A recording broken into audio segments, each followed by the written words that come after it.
আসসালামু আলাইকুম, কেমন আছেন? দেশ এবং দেশের বাইরে আমার সব প্রিয় দর্শক ভাইরা, কৃষি ভিত্তিক আমাদের এই চ্যানেল। আমরা প্রতিনিয়তই কাজ করি কৃষি উদ্যোক্তাদেরকে নিয়ে। আমি নিজেও একজন কৃষি উদ্যোক্তা। আজকে আসছি আমরা সেই রফিকুল ভাইয়ের সেই নওগাঁতে আসছি, নওগাঁ রাতরাইতে সেই রফিকুল ভাইয়ের সেই স্ট্রবেরি বাগানে আসছি। আমরা আজকে তার বাগান দেখবো, ঘুরবো, কিভাবে তার পরিচর্যা হয় সব মিলে আপনাদের সাথে আমরা থাকছি। সে পর্যন্ত আমাদের সাথেই থাকুন। তো রফিকুল ভাই, হ্যাঁ, আপনার তো বলেন। আমরা তো এই যে স্ট্রবেরি বাগানে চলে আসছি। তো আপনাদের স্ট্রবেরি বাগানে চলে আসছি আমরা। তো এই স্ট্রবেরি তো গাছ দেখতেছি, এখনো তো ফল আসা শুরু হয় নাই। না, এখন প্রায় হুম। গাছে ফুল এসে গেছে। হ্যাঁ, হ্যাঁ। ধরেন যে 10-15-20 দিনের মধ্যে গুটি হয়ে যাবে। আচ্ছা। এখন এই যে দুই একটা গুটি হয়েছে, না হ্যাঁ, হ্যাঁ, হওয়া হ্যাঁ, হ্যাঁ। হয়নি। একটু ঘুরে ঘুরে আমাদেরকে দেখান দর্শক এই ভাইদের যে উদ্দেশ্যে। এই যে একটা ফুল দেখতেছি এখানে। হ্যাঁ, হ্যাঁ, এই যে গুটিও হয়েছে, দু হ্যাঁ, হ্যাঁ, একটা হ্যাঁ। করে গুটি। এখন মোটামুটি বেশি টাইম লাগবে না, গুটি আসার থেকে 25-30 দিন টাইম লাগে, এর মধ্যেই ফল পেকে যায়। আচ্ছা, আর বেশি টাইম লাগে না। তাহলে আগামী আর এটা আজকে ডিসেম্বরের কয় তারিখ? আজকে ডিসেম্বরের 27। হ্যাঁ, হ্যাঁ, হ্যাঁ। তাহলে এটা মোটামুটি 20 তারিখ থেকে। জানুয়ারির 20 তারিখ থেকেই হ্যাঁ, আমাদের আশা করি ফল যে স্ট্রবেরিটা উঠবে, তাই না? উঠবে। আচ্ছা। তো আপনার এই যে বাগানে দেখতেছি যে সেচ দেওয়া হয়েছে, তাই না? হ্যাঁ, সেচ দেওয়া হয়েছে। আচ্ছা, এটাতে মালচিং করবেন না? এটা মালচিং এটা তার করার দিবেন না, এটা নাও দিতে মাদার গাছ পারে, ছিল এটা, মাদার তাই না? গাছ ছিল এই জন্য। আচ্ছা, আর এখানে বৃষ্টি আসলো, মাটি ভালো, আচ্ছা, ফল কাদা মাখবে না। আচ্ছা, আচ্ছা। আর আপনার ওই যে উপরে এই যে নেটটা কি জন্য দেওয়া আছে ভাই? ও, এই যে নেট উপরে দেখতে পাচ্ছি নেটটা এই আমরা। জমিতে হ্যাঁ, চারা হ্যাঁ। সংরক্ষণ করার জন্য করা হয়েছিল, হুম। যাতে রোদের তাপ বেশি না লাগে, বৃষ্টির পানি হ্যাঁ, হ্যাঁ। সরাসরি গাছে পড়লে, ওই মাটিতে পড়লে মাটি মাখা যাবে কাদায়। এই আচ্ছা, আচ্ছা। জন্য ও। যাতে বৃষ্টির পানিটা ওই কণা হ্যাঁ। কণা হয়ে পড়ে।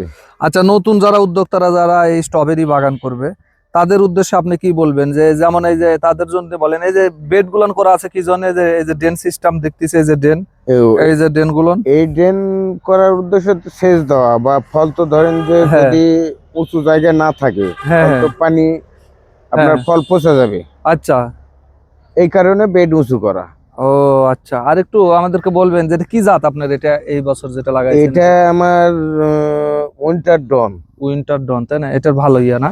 হ্যাঁ, আর এই যে এগুলানকে কি বলা হয়? সাকার, এইগুলোকে ওই শাখার বা রানার রানার বলি যেটা আমরা, তাই না? বলে। আপনি তো সেই সেই পুরাতন উদ্যোক্তা, বুঝছেন? আমি সেই নতুন আজকের না তো, কত আপনি 13 আমরা যখন 13 সাল থেকে। 2012-13 সালে যখন প্রথম করি হ্যাঁ, তখন তো আপনার সাথে আমার পরিচয় হয়। হ্যাঁ, আমার বাগানে গেছিলেন আমার স্ট্রবেরি, ওই সেখান থেকেই পরিচয় আপনার সেখান সাথে। থেকে পরিচয়। আপনি তো মাঝখানে তো আমরা অনেকে ছেড়েও দিয়েছিলাম, আবার বাদ দিয়েছিলাম, বিভিন্ন লস, আবহাওয়ার জনিত কারণ, বিভিন্ন সমস্যা, তাই না? হ্যাঁ, তবে এবার কি আশা করছেন? না, এবার আশা আল্লাহর রহমতে ভালোই করতেছে। মোটামুটি যে গাছ রোগ বালাই নাই, সেই হিসেবে আমরা আশাবাদী। হ্যাঁ। তা আসলে আজকে প্রতিবেদনটা দেখে অত ভালো লাগবে না, তাই না? যেহেতু না, এ- এখন থেকে আরো 20 দিন 25 দিন পরে হ্যাঁ, আসলে ধান যে ফল পাকা শুরু হলে তখন মোটামুটি হ্যাঁ, হ্যাঁ, তখন ভালো কেন লাগবে। স্ট্রবেরি গুলো দেখতে খুব ভালো লাগবে। তা আমরা আজকে ফার্স্ট পার্ট, এর পরের পার্টে কিন্তু ফল আসলে আমরা চলে আসবো। গাছ তো আলহামদুলিল্লাহ খুব ভালো আছে, ছত্রাকের আক্রমণ তো তেমন নাই না, বললে না, চলে, না, নাই, নাই, তাই নাই, না? নাই, নাই। আচ্ছা, গাছও তো খুব ভালো আছে। এই গাছগুলো তো একটা রোগ হয়, কি কি রোগ হয় গাছের? এইগুলো রোগ বালাই তো এখন শেষ নাই। এই যে হ্যাঁ, পাতা শুকায় একটা যেটা বলে ব্ল্যাক রেড না কি বলে। ওটা ব্যাকটেরিয়া জনিত, যেটা হ্যাঁ, শুকনা পাতা ব্যাকটেরিয়া শুকা জনিত। যায়, যেটা এখন আমার ব্যাকটেরিয়া। কাছে ওই ধরনের সমস্যা এবার নেই। তবে এই যে এখানে যেটা পাতা দেখতেছি, হ্যাঁ, এই যে যে পাতাটা, এটা এটা এটা কিন্তু আপনার কোনো রোগ না। না, এটা হচ্ছে এখানে সার সার পড়েছে। সার পড়িছে, ও পটাশ ছিল হ্যাঁ, ওই সার পড়ার কারণে পাতাটা পুড়ে গেছে। এই কারণে। এটা কিন্তু একটা নতুন উদ্যোক্তার জন্য কিন্তু এটা খুব গুরুত্বপূর্ণ বিষয়। হ্যাঁ, তারা না জানলে কিন্তু না এখানে এসে জানলে এই রে বাবারা আমার বাগানে ইয়ে হয়ে এখন গেছে, কি দেখবেন যে ছত্রাক লাগিয়েছে, যারা এই লাগিয়েছে, কাজ সে করে লাগিয়েছে। লোকজন, এরা ধরেন অনেক টাইমে ওরা হ্যাঁ, অত হ্যাঁ, না বুঝলেও ধরেন 8 জন লোক কাজ করে, তার হ্যাঁ। মধ্যে 2-1 জন সব কাজ তো আর বুঝে না। না, না, না, না, না। এই কারণে এই সমস্যা। আচ্ছা, তাহলে আর তাছাড়া তেমন পোকামাকড় বা না, রোগবালাইয়ের না, না, আক্রমণ রোগ ঘটে না, এই বালাই যে ভিতর আক্রমণ থেকে নাই। সব ইয়া বাড়াচ্ছে। একবারে ধরেন সুন্দর, হ্যাঁ? 15টা 20টা করে বের হবে। হ্যাঁ, বাড়াবে একবারে। তাহলে আমরা এখন ছিলাম রফিকুল ভাইয়ের সেই স্ট্রবেরি বাগানে। তো রফিকুল ভাইয়ের স্ট্রবেরি বাগান দেখলাম, আজকে কেবল প্রথম পার্ট। গাছ লাগানোর বয়স কতদিন এটা? এটা মাদার গাছে এটা বয়স, আর মাঠে যেটা ফলের জন্য লাগাচ্ছি আচ্ছা। ওটা 2 মাস হয়েছে, 1.5 মাস হয়েছে। তার মানে 1 আমরা মাস আর 15 হয়েছে। দিন পরে এখানে আসলে আপনাদেরকে ফল দেখাতে পারবো এবং ফল খাওয়াতে পারবো। সে পর্যন্ত আপনারা আমাদের সাথে থাকুন, আমরা পরবর্তী প্রোগ্রামে আপনাদেরকে ফল দেখাবো। এই বলে আজকের মতন এখানে বিদায়। আসসালামু আলাইকুম।